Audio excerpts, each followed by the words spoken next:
Assalamualaikum warahmatullahi wabarakatuh. Salam dan bahagia Bapak dan Ibu guru hebat. Perkenalkan, saya Anja Kesuma Putri dalam aksi nyata pada topik menyebarkan pemahaman Merdeka Belajar. Merdeka Belajar adalah sebuah program yang digagas oleh Menteri Pendidikan, Kebudayaan, Riset dan Teknologi Nadiem Anwar Makarim sebagai upaya untuk bebas berpikir dan berekspresi. Istilah Merdeka Belajar ini cukup populer setelah Kemendikbud meluncurkan kurikulum pendidikan yang baru, yaitu Kurikulum Merdeka pada Februari 2022 lalu. Apa tujuan Merdeka Belajar? Bagaimana konsep Merdeka Belajar ini?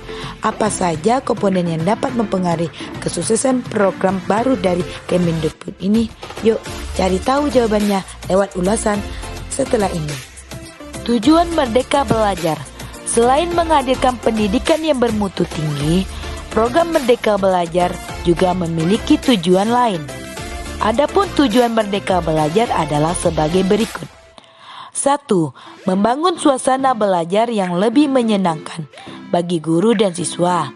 2. Memberikan keleluasaan pada sekolah dalam mengadakan penilaian dan penerapan kurikulum sesuai dengan kondisi sekitar. 3. Memenuhi kebutuhan peningkatan sumber daya manusia dalam menghadapi era revolusi industri 4.0.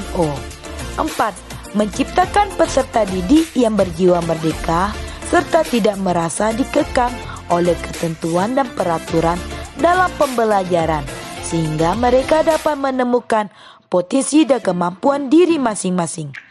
5. Mempercepat pencapaian tujuan pendidikan nasional yang tertuang dalam Undang-Undang Nomor 20 Tahun 2003 tentang Sistem Pendidikan Nasional. Adapun konsep Merdeka Belajar ini sebenarnya terinspirasi dari konsep Merdeka Belajar Ki Hajar Dewantara. Menurut Bapak Pendidikan Indonesia ini, pendidikan adalah serangkaian proses untuk memanusiakan manusia. Konsep pendidikan menurut Ki Hajar Dewantara juga didasarkan pada dasar kemerdekaan yang dikenal dengan istilah sistem Among, yaitu melarang adanya hukuman dan paksaan pada peserta didik, karena hal tersebut dapat mematikan jiwa merdeka dan kreativitas mereka. Dari konsep Merdeka Belajar Ki Hajar Dewantara ini, Menteri Pendidikan, Kebudayaan, Riset dan Teknologi Nadiem Anwar Makarim akhirnya mencanangkan konsep Merdeka Belajar sebagai program kebijakan baru Kemendikbud. Dengan adanya konsep Merdeka Belajar ini, baik guru maupun siswa diharapkan memiliki jiwa yang bebas dalam hal mengembangkan dan mengeksplorasi potensi, bakat, dan kemampuan diri sendiri tanpa terkekang oleh aturan dan ketentuan yang berlaku dalam pembelajaran. Ada 3 langkah yang harus dilakukan dalam melaksanakan konsep Merdeka Belajar, yakni pertama, menciptakan lingkungan pendidikan berbasis teknologi. Pengaruh teknologi pada lingkungan pendidikan tidak dapat terelakkan. Maka dari itu, hadirnya program Merdeka Belajar ini sebagai langkah awal yang strategis untuk menunjang lingkungan pendidikan agar lebih adaptif terhadap era revolusi 4.0. Selain itu, lingkungan pendidikan yang difasilitasi oleh teknologi juga dapat menjadi tempat bertumbuhnya keleluasaan berpikir, keberanian, berinovasi, dan meningkatkan kemampuan menganalisis suatu risiko secara tepat. 2. Kerjasama lintas pihak. Langkah berikutnya yang harus dilakukan dalam melaksanakan konsep Merdeka Belajar adalah kerjasama lintas pihak. Dalam hal ini, kerjasama lintas pihak yang dimaksud adalah suatu sekolah bekerjasama dengan sekolah lain untuk meningkatkan kualitas pendidikan. Kerjasama ini penting untuk dilakukan di era teknologi ini untuk meningkatkan kesadaran dalam belajar dan saling membantu dalam memperbaiki kemampuan dan sumber daya. 3.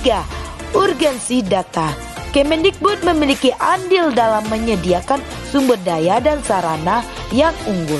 Hal ini dilakukan untuk mendukung kebijakan yang dicanangkan seperti mempersiapkan guru dalam menghadapi sistem mengajar dengan menggunakan teknologi. Ada 7 komponen Merdeka Belajar yang berpengaruh terhadap keberhasilan pencapaian tujuan dari program ini. Pertama, konstruktivisme.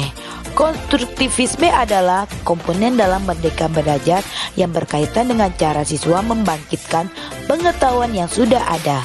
Hal ini akan memudahkan siswa dalam menyusun suatu konsep.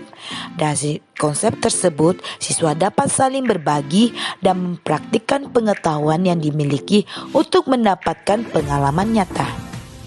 Yang kedua, inquiry. Inquiry artinya siswa mencari dan menyelidiki sendiri pengetahuan yang ingin diketahuinya agar rasa penasarannya bisa terjawab. Komponen inquiry dalam Merdeka Belajar ini dapat membuat siswa berpikir lebih kritis dalam kegiatan belajar. Yang ketiga, bertanya. Komponen lain dalam program Merdeka Belajar adalah bertanya. Dalam hal ini, siswa akan dibiasakan untuk berani bertanya mengenai materi pelajaran, konsep, atau hal-hal lain yang tidak dipahaminya. Yang keempat, learning community. Learning community artinya siswa tidak hanya bekerja secara individu saja, tetapi juga bekerja sama dengan orang lain sehingga bisa saling bertukar ide dan pengalaman. Yang kelima, modeling. Modeling adalah komponen Merdeka Belajar, artinya ada contoh atau model yang bisa diikuti siswa saat mengerjakan sesuatu seperti hasil karya seni, narasumber, dan lainnya. Guru bisa menjadi modeling untuk siswa-siswanya, tetapi guru bukanlah satu-satunya model dan hanya berperan sebagai fasilitator saja.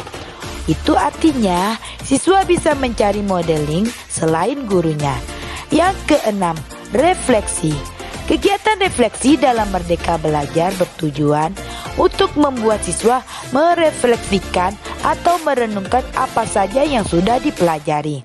Hasil renungan ini bisa dituangkan siswa dalam bentuk pernyataan langsung, catatan selama mengikuti kegiatan, kesan dan saran, pembelajaran, dan sebagainya. 7. Authentic assessment.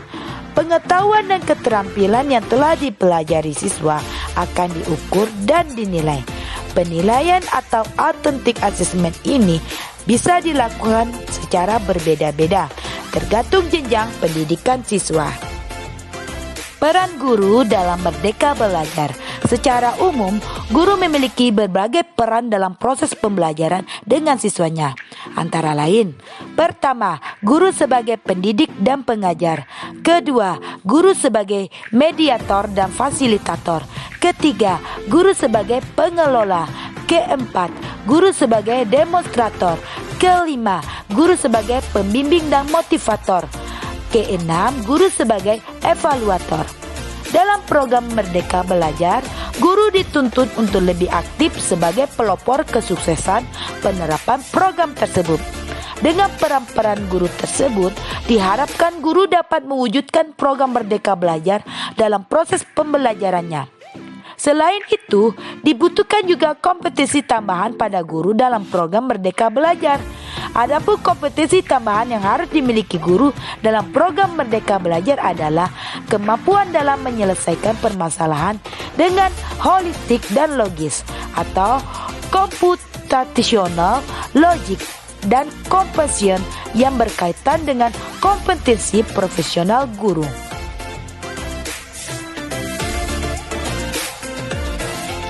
Itulah pembahasan dari saya mengenai program Merdeka Belajar. Saya mengharapkan umpan balik dari Bapak Ibu hebat setelah mendengarkan pembahasan dari saya, dengan cara mengisi link yang ada di kolom deskripsi, atau juga Bapak Ibu bisa mengisi di kolom komentar dengan mengisi apa yang Bapak Ibu pikirkan dan langkah kecil apa yang akan dilakukan setelah memahami materi tersebut. Bapak Ibu guru hebat, Mari kita bersama mendukung transformasi teknologi pendidikan di Indonesia. Sekian dari saya. Wassalamualaikum warahmatullahi wabarakatuh.